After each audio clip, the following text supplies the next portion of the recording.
Assalamualaikum warahmatullahi wabarakatuh.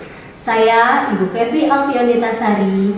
Sejak awal tahun 2021, saya ditugaskan di TK Negeri 5 Pututanu yang berada di Desa Tuananga, Kecamatan Pututanu, yang sebelumnya saya mengajar di TK Negeri 2 Pututanu, Desa Tampaksari. Jarak tempuh yang saya lalui setiap hari kerja kurang lebih 22 km atau sekitar 35 menit dari Desa Tampaksari ke Desa Tuananga.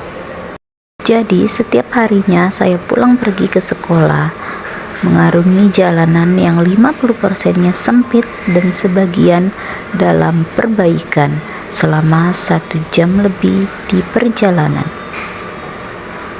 Dengan kondisi dingin dan berkabut di pagi hari dan panas gersang dan berdebu di siang hari ketika musim kemarau. Jika sudah masuk musim penghujan, jalanan akan terasa lebih beresiko karena ketika hujan turun, maka air hujan dari pegunungan akan turun ke jalan raya, sehingga jalanan akan penuh dengan air hujan dan lumpur serta sampah-sampah dari pegunungan yang dibawa oleh arus air hujan. Ini disebabkan keadaan daerah di sepanjang jalan raya yang saya lewati adalah pegunungan dan lahan pertanian yang tandus, sehingga air hujan akan turun ke daratan pemukiman. Daerah ini juga adalah daerah rawan banjir yang menutup akses keluar masuk. Beberapa tantangan yang saya hadapi, yang pertama adalah medan yang rawan dan jauh. Strategi dan aksi yang saya lakukan yaitu KTP. Yang pertama, kesadaran, sadar akan tugas dan tanggung jawab sehingga dapat menghasilkan jiwa pendidik yang kompeten. T, tekad, untuk meningkatkan rasa profesionalisme. P, penuh perhitungan akan waktu hadir di sekolah agar efisiensi proses belajar. Sulitnya sumber air bersih dan gersang. Ketika musim hujan, kami menampung air hujan atau membawa air dari rumah masing-masing. Kami melaporkan keadaan ini ke dinas. Dan pada tahun 2024 kami mendapatkan bantuan sumur bor dari pemerintah.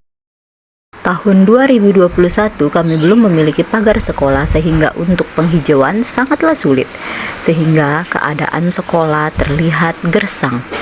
Saya mempunyai ide untuk menghias dinding kelas agar terlihat indah dan menarik dengan alat dan bahan yang saya bawa sendiri, tentunya dengan persetujuan dari kepala sekolah. Hal ini tentunya menarik perhatian anak-anak dan lebih bersemangat untuk datang ke sekolah karena sekolahnya terlihat indah.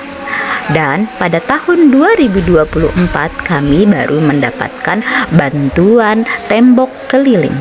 Tantangan selanjutnya adalah sulitnya mengakses internet. Saya menganggarkan fasilitasi internet di RKSBUP pada setiap tahunnya, namun kadang tidak stabil dan tidak jarang kami melaksanakan kegiatan digitalisasi di luar lingkungan sekolah. Itulah yang saya lakukan untuk menghadapi tantangan geografis dan keadaan alam yang saya hadapi. Tantangan berikutnya yaitu gaya belajar yang monoton. Menurut anggapan orang tua wali murid pada saat itu, jika tidak pakai buku dikatakan tidak belajar. Jadi ketika dalam pembelajaran tidak ada kegiatan menggunakan buku, maka anak akan meminta menggunakan buku. Anggapan itu tentulah kurang tepat.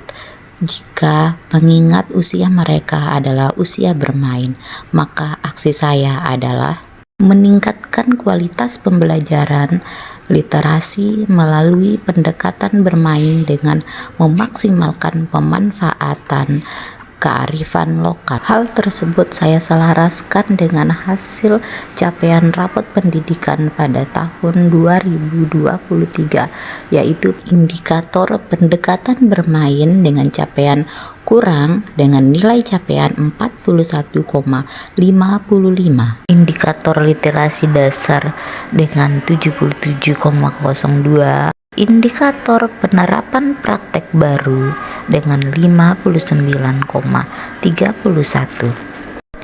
Ketiga indikator tersebut menjadi perhatian saya untuk saya perbaiki sekaligus sebagai solusi pembelajaran yang monoton.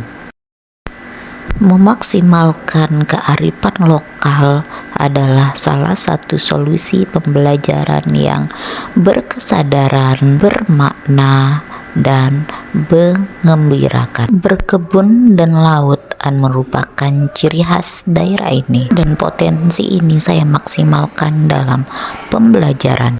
Pembelajaran literasi dasar melalui pendekatan bermain dapat meningkatkan rasa ingin tahu anak dan menjadikan pembelajaran lebih menarik dan menyenangkan. Jadi, pembelajaran tidak hanya monoton, tapi disajikan dalam bentuk permainan-permainan edukatif yang menarik dan dapat membuat anak bersemangat untuk mengikuti setiap tahapnya. Ini sangat baik sekali untuk merangsang dan menstimulasi aspek-aspek perkembangan anak. Selain itu juga, pembelajaran lebih bervariatif dan tidak monoton. Tingkat kehadiran anak pun di sekolah meningkat karena mereka akan penasaran pembelajaran apa lagi ya yang akan dilaksanakan besok di sekolah, sehingga ketika mereka diajak oleh orang tuanya untuk ke kebun, mereka lebih memilih untuk ke sekolah. Memaksimalkan potensi-potensi yang ada di daerahnya atau kearifan lokal dapat menumbuhkan rasa percaya diri dan rasa bangga pada diri anak sendiri.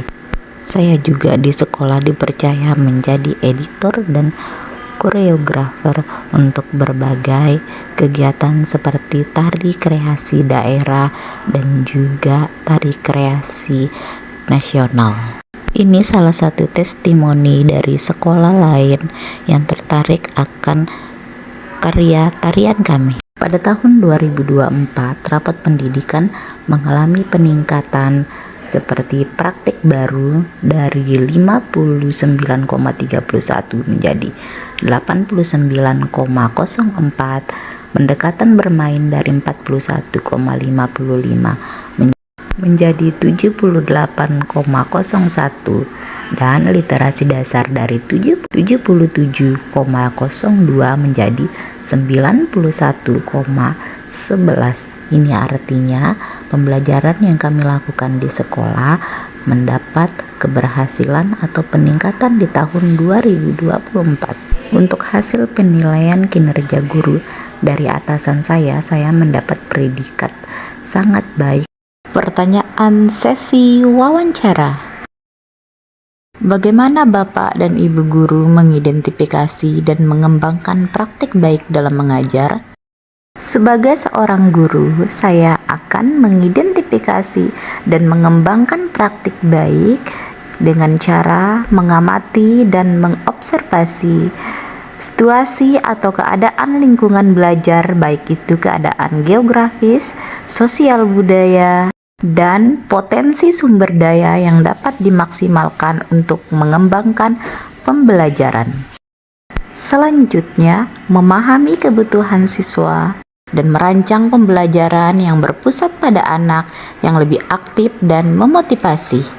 Kedua, pilih metode yang tepat dan menghubungkan dengan kehidupan nyata. Memanfaatkan media dan teknologi untuk menarik perhatian siswa dan menyerap informasi dari berbagai indera.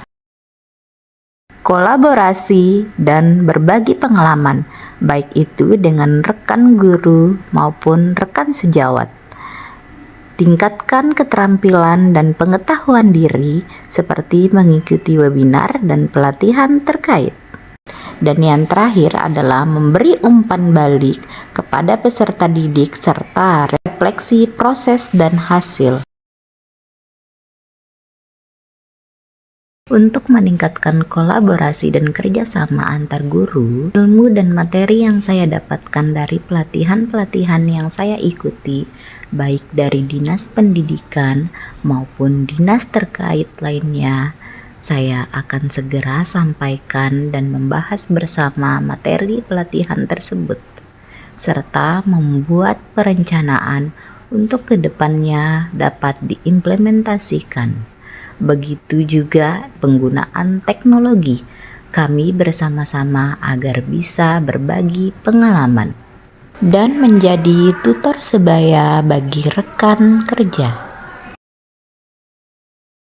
Dukungan yang saya harapkan dari kepala sekolah yaitu memberikan dukungan dengan kepercayaan, bimbingan, arahan, serta memfasilitasi dan memudahkan untuk mengembangkan kompetensi dan potensi pendidikan dan peserta didik.